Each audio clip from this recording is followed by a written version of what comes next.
ఈరోజు పండుగ పర్వదినములో Baptist church Suryapet జిల్లా కేంద్రంలోనే చర్చి కంపౌండ్లోనే ఇది బాప్టిస్ట్ చర్చి. మనం లోపలికి ఎంటర్ అవుతున్నాం. ఇది 125 సంవత్సరాల చరిత్ర కలిగిన మందిరము.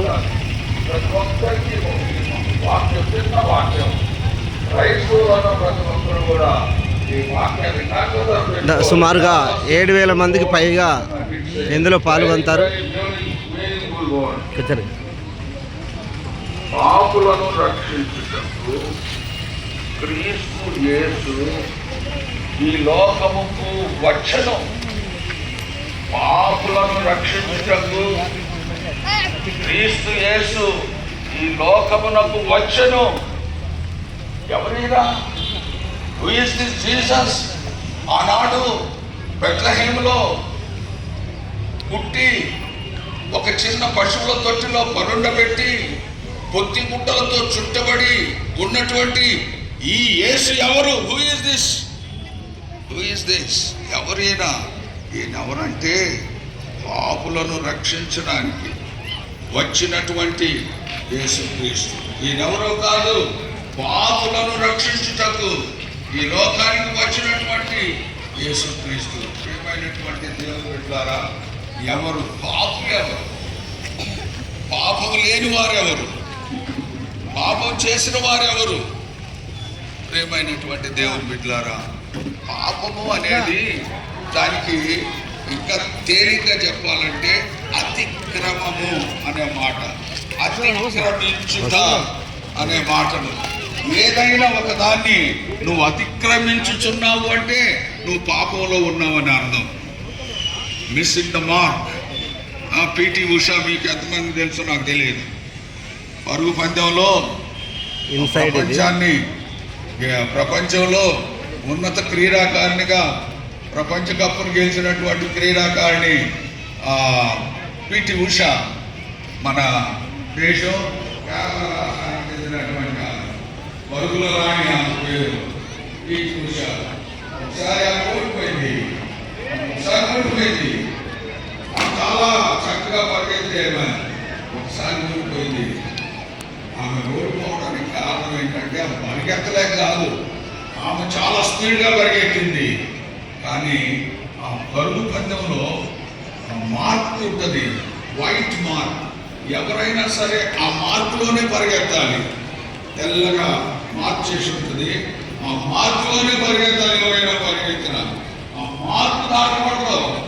ఆ తెల్లగా వేయబడినటువంటి మార్క్ దాటకూడదు, ఆ మధ్యలోనే పరిగెత్తాలి. ఈమె చాలా మంచి పరుగుల రాణి, చాలా బాగా పరిగెత్తుంది. కానీ ఓడిపోయింది. ఎందుకు ఓడిపోయింది? పిటి ఉష ఎందుకు ఓడిపోయింది? ప్రపంచంలోనే అత్యున్నత పరుగుల రాణి ఎలా ఓడిపోయిందంటే ఆమె ఆ గీతను దాటింది. ఆమె ఏ గీతలో పరిగెత్తాలో ఆ గీతను దాటింది. Missing the mark. Missing the mark. నువ్వు చెప్పన్నా, నువ్వు చెప్తా అవుతుంది. ఆ చిన్న మార్క్ ఆ గీతను దాటడం వల్ల ఆమె ఓడిపోయింది. అయిపోయింది.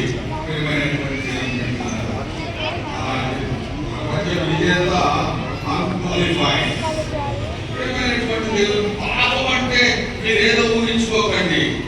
ఏదైతే అతిక్రమించకూడదో, ఏదైతే దాటకూడదో, ఎక్కడైతే నువ్వు నిలిచి ఉండాలో అక్కడ నిలిచి ఉండకుండా దాన్ని దాటితే అది పాపం. చాలా మంది ఏమనుకుంటారంటే మేము వ్యభిచారం చేస్తలేము, దొంగతనాలు చేస్తలేము, అబద్ధాలు చెప్పలేము, వాటిని వీటిని దోచుకోవట్లేదు, మేమేం పాపం చేయట్లేదు అని అనుకుంటారేమో. అదే కాదు పాపము.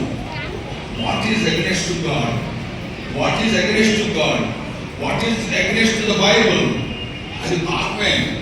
నువ్వు ఏదైనా సరే, దేవుని వాక్యానికి విరోధమైనటువంటి ఏదైనా సరే అది పాపమే. అది చిన్నదైనా పెద్దదైనా, ఏదైనా దేవునికి అయిష్టమైంది ఏదైనా సరే అది పాపమే.